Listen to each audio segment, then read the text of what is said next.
Welcome to Etna Talks, the podcast where we explore the heart of science of transcultural nursing across Europe and beyond. Today, we are delighted to welcome Dr. Katalin Papp from the University of Debrecen, Faculty of Health. Dr. Papp is not only an accomplished nurse, mentor, and faculty member, but also a dedicated fellow of Etna, the European Transcultural Nursing Association. Throughout her impressive career, Dr. Papp has combined clinical excellence with academic leadership, guiding both undergraduate and postgraduate nursing students with passion and purpose. Her work reflects a deep commitment to transcultural nursing, ensuring that compassionate, culturally competent care remains at the core of nursing practice. She has been actively involved in multiple European-funded projects, fostering international collaborations in nursing education and practice. Moreover, Dr. Papp is the author of several scholarly articles contributing valuable insights to the field of health and transcultural care. So, get ready to be inspired as we dive into a conversation about mentorship, multicultural care, and the evolving landscape of nursing with Dr. Katalin Papp. Dr. Katalin, I would like to begin this interview for our listeners, asking you what was your defining moment that first inspired you to pursue transcultural nursing education? What can you tell us? I was lucky enough to know one of the founders of the ETNA, European Transcultural Nursing Association. He is Mr. Andrew Shirka, a university lecturer from Finland, even before 2005. In the early 2000s, we had a joint Leonardo project together. He always loved to invent and establish something new. He invited me to be present at the founding of Etna in February in 2005 in Modena, where Etna was founded together with his professional friend, the Italian man, Mr. Bruno Ciancio, and other 16 European nursing professionals. We established the Etna on that time. Transcultural nursing still sounded a bit unknown in the very homogeneous Hungary at that time. Then, in 2006, we organized the first transcultural summer school in our university. My university is Debrecen University, and I am working on the health science faculty. Followed by after that, the next year, the second summer school, transcultural summer school, was organized again in Modena in 2007. Then it continued and became a conference. That means in 2025, we celebrated the 10th anniversary of Etna and hold our 20th anniversary of Etna and hold our 10th international conference.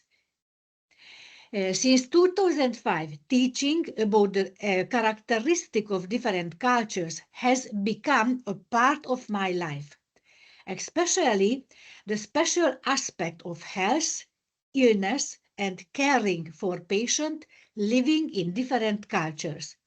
I have spoken at many conferences and participated in international research, which also had this topic. Wow, it is a real honor to be speaking with a founder of Edna. So as a founding member of Edna, how did those early experiences shape your approach to teaching cultural competence and transcultural nursing? As I mentioned earlier, Hungary was a very homogeneous country for a long time. So the curriculum of the bachelor nursing program did not include the subject of transcultural nursing. But since I learned about this field, we immediately included into the curriculum. And in fact, other Hungarian universities also made the same thing. It became an educational program and became the topic of domestic conferences. I was even able to infect several colleagues with this knowledge. We always reported in professional journals about the importance of caring for people living in different cultures. And everyone saw that students needed to be prepared for this. Mm-hmm. Yeah. And you have also mentored students from different backgrounds. Uh, what is the most surprising lesson you have learned from your students about cultural differences in healthcare? And what would you recommend to beginners? I would like to start with two important words. These are compassion and Uh-huh. dignity. I Yeah. think, and I will answer this at the same time, what is the most important, because during the learning period, it is good for them to experience them, and then they know what it means to give and receive. Or maybe the other way, to receive and give dignity and Yeah. compassion. But Gosh. even more, the most surprising lessons is how with poor feelings, but very critically, they see the behavior of nurses and healthcare Mm. professionals during their practices. What would I Wow. recommend to beginners? Yeah. That is, student to follow only the positive sample and always give the person they care for as much as they would expect in a similar situation. Mm-hmm. Totally. I totally agree. And how do you incorporate transcultural challenges into your classroom activities or into your curriculum? I write case studies about Mm-hmm. people living in different cultures whose daily lifestyle are also different. During the teaching, students perform the role they are given in a role play. Of course, they are also given an open area that they can invent, add to their role. I do not limit or regulate them strictly in any way. I think Yeah. this is very motivating for the student. Thanks to my work experience, I have been able to collect a lot of experiences, which I incorporate into my teaching work. I also often say that storytelling for the student. And what about the feedback? Sometimes it is better than the dry theory. Mm-hmm. Do you Yeah. is it Yeah, yeah. understandable? It is totally understandable, yeah, and I totally agree. I also use this kind of teaching where you share with the students like experiences and cases and these things. Could you share like a brief story where transcultural compassion made a difference in the outcome of care, either in practice or for your students? Transcultural compassion, perhaps the latest. The latest story.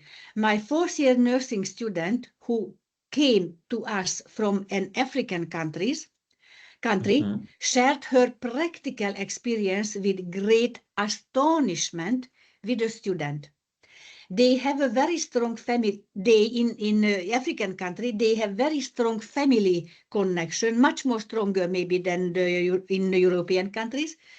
The children and the family members definitely care their older parents, older relatives.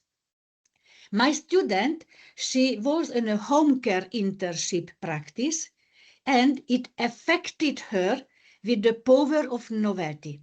They went to the elderly lady living, and the lady is living alone to care. My student and the professional nurse, they care the leg, the ulcer on the lady's leg, and the background of which the background is the lady suffer from diabetes mellitus. Uh-huh. But for the student, the experience is that this old lady lives alone.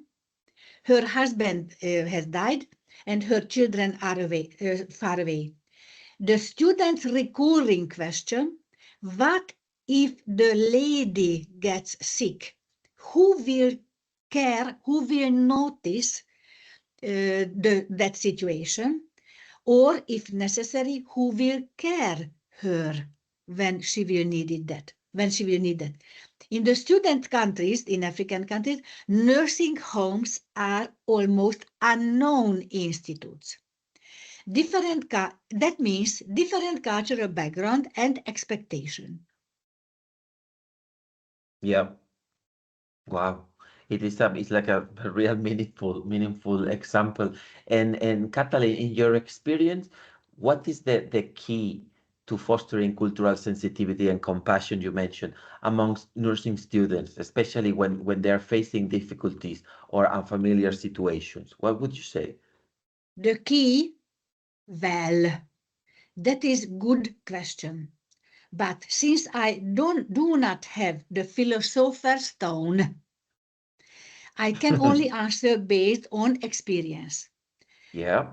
On the hand, we can shape the experience for compassion in students during the training with role-playing games. The Mm-hmm. teacher should bring many examples of this from his own work, or the analysis of literature works and art films help students experience cultural sensitivity and compassion. I do not want to mention them by name in this podcast, in all, the films and the novels name, in order to project uh, copyrights and avoiding advertising. Mm-hmm. Yeah. It is always nice to to keep all these safety issues. And Yeah. uh, what are the biggest barriers students face in becoming culturally competent nurses, and how do you help them as a teacher to overcome these obstacles? I don't want to mention barriers or obstacles, but Mm-hmm. rather how it would be easier to sensitize them to this behavior. Oh, But good. this is just my personal opinion. Today's students live in a little bit more closed world, Mm-hmm. even if they are on the world website. Unfortunately, this doesn't give personal experience. So they need to be more open.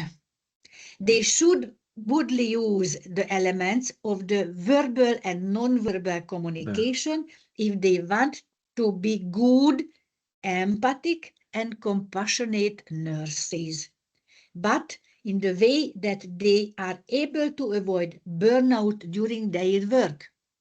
Yeah. Well, students need to be pre-prepared for this. I used to teach many nursing students in high school. It feels great to see students who graduated maybe 30, 40 years ago, and they are still working as a nurse and talk about their work with enthusiasm. Yeah, it is very important to avoid burnout and to prepare them in advance. I think it's a very good idea. And as a leader and as a mentor, uh, how do you model culturally intelligence and compassionate leadership for faculty and also for students? First of all, I am no longer a leader, but I mentor to work of many, many students. I feel that I am successfully helping them. We can work together. The ancient pedagogical principle, as I studied many, many years ago, is learning by teaching, is Yep. essential for this. In mentoring corporation, everyone changes and changes. Vice Mm-hmm. versa, the student and also the teachers. As I mentioned, I do not carry the philosopher's stone, so I only keep one solution in my mind, to assess the advantages and disadvantages, like a positive and negative side of the given situation, and to make the most well-founded beneficial decision for everyone to shape and form the behavior. I train students for win-win situation. I teach the win-win situation. In every situation with different cultures, the role and the competence of the students, the future nurses, must be found.